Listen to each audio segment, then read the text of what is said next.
മലയാള സിനിമയുടെ ശ്രീ മാഞ്ഞിരിക്കുകയാണ്.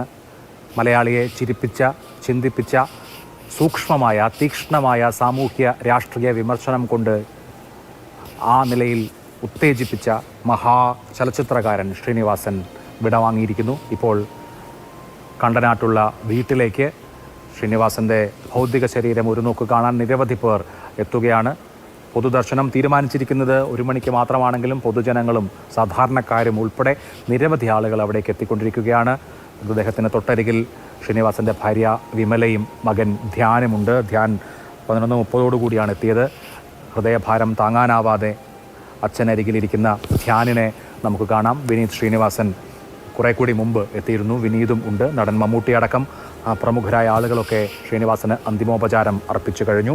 മലയാള സിനിമയ്ക്ക് ശ്രീനിവാസൻ ആരായിരുന്നു എന്ന ചോദ്യത്തിന് മലയാളിയെ സ്ക്രീനിൽ അടയാളപ്പെടുത്തിയ, മലയാളി സ്വന്തം പ്രതിബിംബം ഇത് ഞാനല്ലേ എന്ന് ടെലിവിഷനിലും അഭ്രപാളിയിലും നോക്കിക്കണ്ട കഥാപാത്രങ്ങളായിരുന്നു ശ്രീനിവാസൻ്റേത്. അതുപോലെ ജീവിതത്തെ ആവിഷ്കരിച്ച തൂലികയായിരുന്നു ശ്രീനിവാസൻ്റേത്. അതുകൊണ്ട് തന്നെ ശ്രീനിവാസൻ കടന്നു പോകുമ്പോഴും ശ്രീനിവാസൻ സൃഷ്ടിച്ച കഥാപാത്രങ്ങൾ മടങ്ങിപ്പോകുന്നില്ല. അതൊക്കെ നമ്മുടെ തന്നെ പ്രതിബിംബങ്ങളായി, നമ്മുടെ തന്നെ പ്രതിനിധാനങ്ങളായി സ്ക്രീനുകളിൽ എല്ലാ കാലത്തും എല്ലാ കാലത്തേക്കുമായി ഉണ്ടാവുക തന്നെ ചെയ്യും. അതാണ് സിനിമ എന്ന കലയുടെ ഒരു പ്രത്യേകതയും. ശ്യാമപ്രസാദ് ഉത്തമനുണ്ട്. ശ്യാം, മുഖ്യമന്ത്രി 12 മണിയോടുകൂടി എത്തും എന്ന് നേരത്തെ റിപ്പോർട്ടുകൾ ഉണ്ടായിരുന്നു. മമ്മൂട്ടി വന്ന് മടങ്ങി.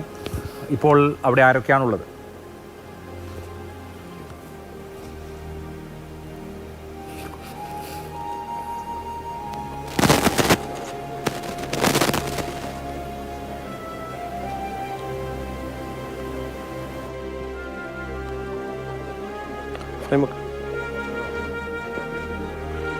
അഭിലാഷെ, ഇപ്പോൾ നിരവധിയായിട്ടുള്ള നാട്ടുകാർ ഇങ്ങോട്ടേക്ക് എത്തിച്ചേരുന്നുണ്ട്. അല്പസമയം കൂടി കഴിയുമ്പോൾ മുഖ്യമന്ത്രി ഇവിടേക്ക് എത്തിച്ചേരും.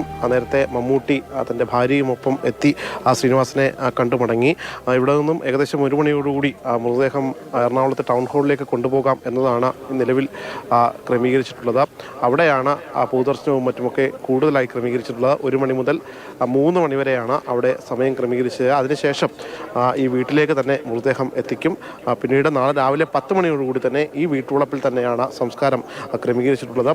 അദ്ദേഹത്തിൻ്റെ മരുമകൾ എത്തിച്ചേരേണ്ടതുണ്ട്. ചെന്നൈയിലാണുള്ളത്. ചെന്നൈയിൽ നിന്നും രാത്രിയോടുകൂടിയേ എത്തിച്ചേരുകയുള്ളൂ. അതുകൊണ്ട് തന്നെയാണ് നാളെ രാവിലേക്ക് സംസ്കാര ചടങ്ങുകൾ മാറ്റിയിട്ടുള്ളത് എന്നാണ് ഇപ്പോൾ അറിയാൻ കഴിഞ്ഞിട്ടുള്ളത്. നിരവധിയായിട്ടുള്ള സിനിമാ മേഖലയിലെ പ്രമുഖർ ഇവിടെ എത്തിയിട്ടുണ്ട്. അവരെല്ലാവരും തന്നെ അന്തിമോപചാരം അർപ്പിച്ച് മടങ്ങുന്നു. നാട്ടുകാർ ഉൾപ്പെടെയുള്ളവരെത്തുന്നു. അങ്ങനെ ശ്രീനിവാസൻ ഒരുപാട് ആളുകൾ പ്രിയപ്പെട്ട ശ്രീനിവാസനെ കാണാൻ എത്തിക്കൊണ്ടിരിക്കുകയാണ്. ശ്രീനിവാസൻ അനശ്വരമാക്കിയ അനേക കഥാപാത്രങ്ങൾ മനസ്സിലുള്ള സാധാരണ മനുഷ്യർ അവരുടെ പ്രിയപ്പെട്ട ശ്രീനിയേട്ടനെ ഒന്ന് കാണാൻ എത്തിക്കൊണ്ടിരിക്കുകയാണ്.